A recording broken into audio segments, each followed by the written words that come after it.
What is up, everyone? And all right, so let's go ahead and get started real quick. The Rubik's cube. Let's go. I actually been trying to work on it, but it's getting more and more complicated. White always going to be solved. Got blue, red, green, orange, and yellow. So there's that. Also, your new sign language word of the day is um blood. So think blood coming out of your nose and splattering everywhere. So yeah, blood for no particular reason. I was looking up like some words, and that was just the one word that just sort of stood out. I want to say that there's a lot that's been happening this past week, and it's very apparent that things are going to get a little bit, things like I honestly 100% believe that white supremacy is losing, like in the worst way, and like white supremacy is losing, and now you got the white supremacists, and they're just swinging hard on their way out. You know what I mean? They're trying to just do everything that they can before they realize that the people are tired of their BS and going to actively challenge it. I'm sorry, I was just really tired. I've been a little bummed out lately. Uh, yeah, man. Like I said, because the current discussion right now is the affirmative action thing, which, like, honestly, to me, I ain't really too stressed out about it. Because if I were the type to want to go to a college, I wouldn't want to go to any of the ones where I don't feel like I'm going to be allowed in or accepted at anyway. So as much as as high tier as Princeton is, or as Yale or Cambridge or all these other fancy colleges or whatever are, as much as impressive as those are, like, I'm black. HBCUs all the way, bro. Like if I were to want to go back to college, I would go to an HBCU. You know what I mean? I'm not trying to go to these because they're not prestigious for like George Bush went to Yale, and George Bush up until Trump came around was considered one of the worst presidents in recent history. It's like I'm not. I mean, like let's also not forget that we're starting to kind of see this sort of backlash towards what people consider to be like high standards. To put this in perspective, a few billionaires, like, died weeks ago inside of a submersible trying to see a ship that's been sunk underwater for over a century. You see what I'm saying? Like, we're starting to kind of see the standard be kind of damaged and destroyed at this point, and white supremacists are starting to see this, and they're starting to be like, well, we gotta start revving up, like, this plan to get America back to the 1840s. We gotta rev that up. So like, all I'm saying is keep fighting. This is a political revolution that, like, don't get talked about that often. This is a revolution, and we just have to start finding more ways to take stuff out. I just now learned what impeachment is, by the way. And impeachment is ultimately, I mean, it's kind of like how, if you go to, what's the word I'm looking for? If you, like, go to, I don't know, if you get in trouble at your job, right? You don't immediately, like, go straight to the court. You talk about it with your manager, probably your lead manager, probably the assistant manager or whatever, and then you get fired. But in all seriousness, though, like, you know it's a lot like that, but with Congress involved, and with stuff like that. So it's like impeachment isn't automatically just they get out. Impeachment is basically the court system, the court for people in Congress, stuff like that. So if we wanted to get Clarence Thomas out, we would literally have to vote in better senators and better House representatives who would impeach him and then get him ousted. You know, it's a whole process, man, and it always goes back to us. The reason why I'm bringing that up is because, like, I mean, we can do stuff to fix these problems. It's just a matter of simply researching it and then trying to apply what you research to real life. That's all. Let's see what else is there. I don't like using the word risk. I don't like using. I don't like because like normally when I hear the word risk, it always is followed up by people who did something kind of ridiculous and succeeded from it.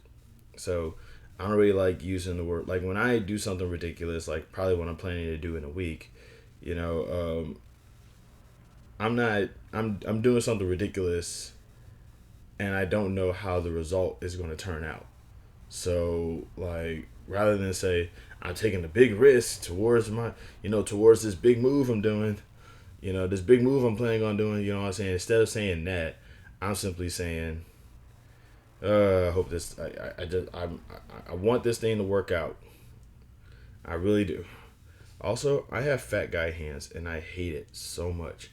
Like if I could just fix up my hands and like my face, I'd be okay. You know.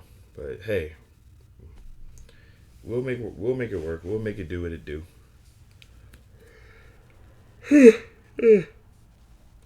Uh, I have been. I'm working on a story, by the way. I mentioned this in my podcast. I'm actually working on a story, like in my story there are a lot of call outs to, what I call rich culture. But I know absolutely nothing about rich culture. So I figured what better way to kind of get an idea what rich culture can be than by watching reality shows. Like watching reality shows from like rich people. And the like normally when I hear about rich people, I think of like big cities. And one of the biggest cities in America is Los Angeles. So right now, I'm watching a handful of shows that are set in Los Angeles. One of those shows is Keeping Up with the Kardashians, and another one is this one that came out recently on Hulu. Is called Sisters and Secrets, the Sozada sisters, and I don't know, like it's weird because the more I watch, first off, it's an easy watch. It's like 30-minute episodes. I can just like you can go through a whole season in like a course of like 3 hours. You know what I mean? And 3 hours is a lot of like 3 hours don't really feel that long when you're not really paying attention.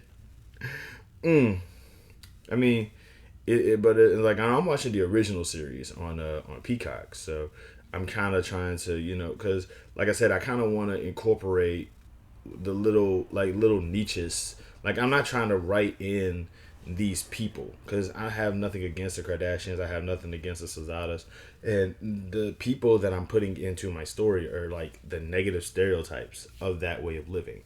So, and I don't want to like take any pot shots at them. I want to just take the negative stereotypes that is rich culture and make it into a thing. And I'm using this stuff for it. I probably might end up watching Vanderpump Rules and I don't know, The Hills or